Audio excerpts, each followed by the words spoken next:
pourquoi avons-nous tant de mal à mettre en pratique l'Évangile dans tous les domaines de notre vie? Voilà la question du jour. Alors Dieu nous a tout donné, il nous a tout donné pour vivre notre vie à fond et pas simplement survivre. Et il s'est même donné lui-même, c'est ce qu'il nous annonce dans l'Évangile d'aujourd'hui.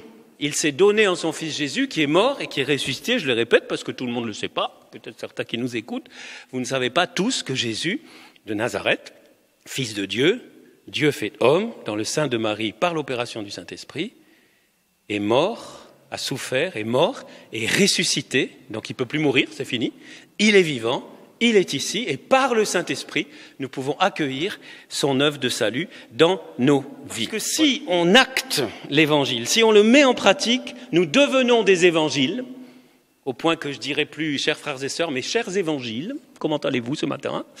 Des évangiles vivants qui deviennent une parole pour les autres. Ça, c'est fantastique. C'est le plus beau des témoignages. Moi, j'irai directement au remède. Ne prenez pas pour modèle le monde présent, mais transformez-vous en renouvelant votre façon de penser pour discerner quelle est la volonté de Dieu, ce qui est bon, ce qui est capable de lui plaire, ce qui est parfait.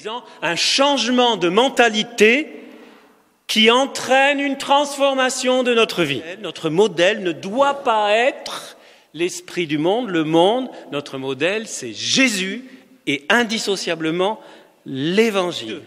2D. Décision, don de Dieu, même 3. D.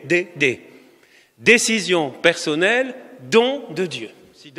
On est tellement bourré d'eux que petit à petit, on nous formate notre mentalité. On suit bêtement la masse.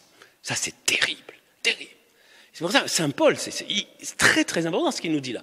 Il dit, laissez-vous renouveler votre pensée. Bien sûr, en prenant un modèle sur Jésus, etc. Seigneur, viens me renouveler, toi. D'ailleurs, soyez renouvelés ou laissez-vous renouveler. Il y a un côté aussi passif, où il faut s'exposer à qui? Bien sûr, vous le connaissez, cette merveilleuse personne qu'on aime beaucoup à Saint-Roch, mais pas qu'à Saint-Roch, qui s'appelle ce cher Saint-Esprit. C'est le spécialiste de la transformation.